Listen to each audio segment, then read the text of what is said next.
So, Your Excellency, sir, honored guests, you may kindly take your seats. The CS for Interior remains in position. Sir, by dint of the mandate of the Inspector General, the appointee will in this capacity, upon assuming office, become a member of the National Security Council, the guardian of our national security.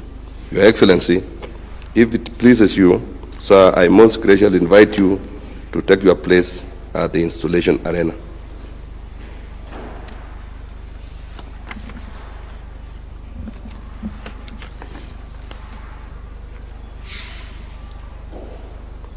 Sir, with your indulgence and permission, on behalf of the National Security Council, I now call upon Mr. Douglas Kanja for his installation into the rank of Inspector General of the National Police.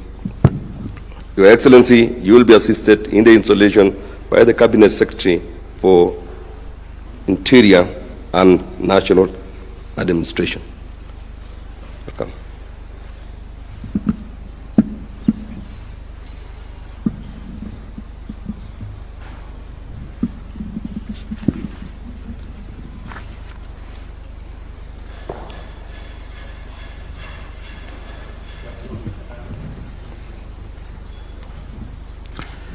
And the installation order is in the following order.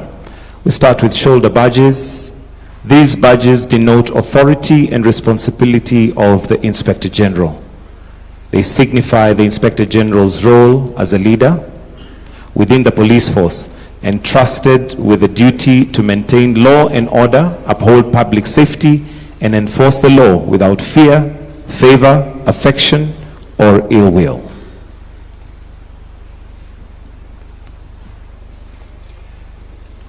And what is being installed now is those badges. Remember, they signify the Inspector General's role as a leader within the police force, entrusted with the duty to maintain law and order, uphold public safety, and enforce the law without fear, favor, or ill affection.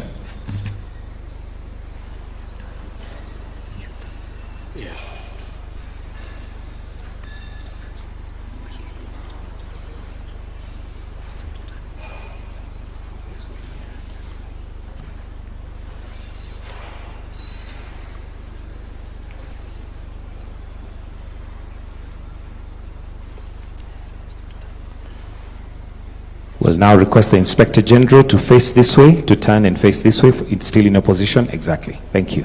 Let's have now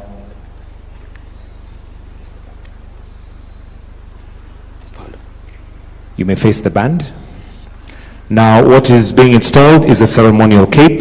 It represents dignity of the rank and the solemnity of the Inspector General's office. It embodies the tradition of heritage and law enforcement, emphasizing the role of the police in protecting all its citizens.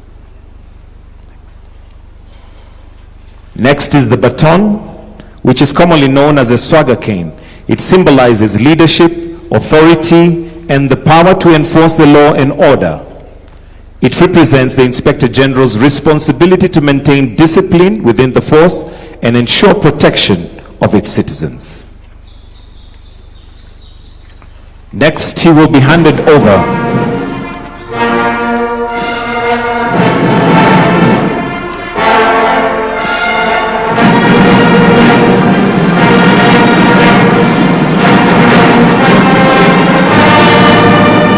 Next is the Constitution, which symbolizes the foundation of principles and values upon which law enforcement is based.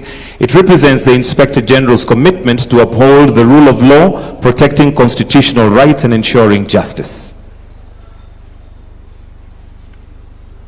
Last, and by no means least, the flag of the National Police Service. This represents unity and allegiance of the nation, to the nation. It symbolizes the Inspector General's commitment to serving the country with integrity, professionalism, and dedication to the welfare of its citizens.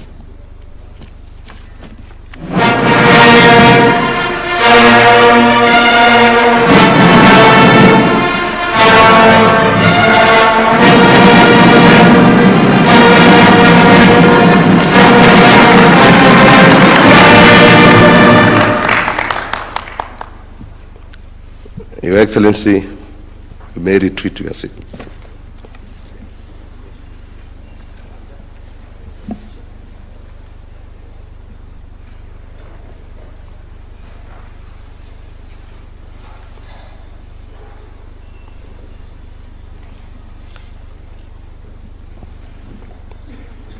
So, Your Excellency,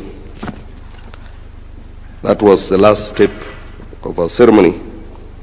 And Your Excellency, as we conclude today's ceremony, it is both my distinct honor and high privilege to invite you to extend your felicitation to the nation's 5th Inspector General of the National Police and to address the nation. Welcome, Your Excellency. We may well arise.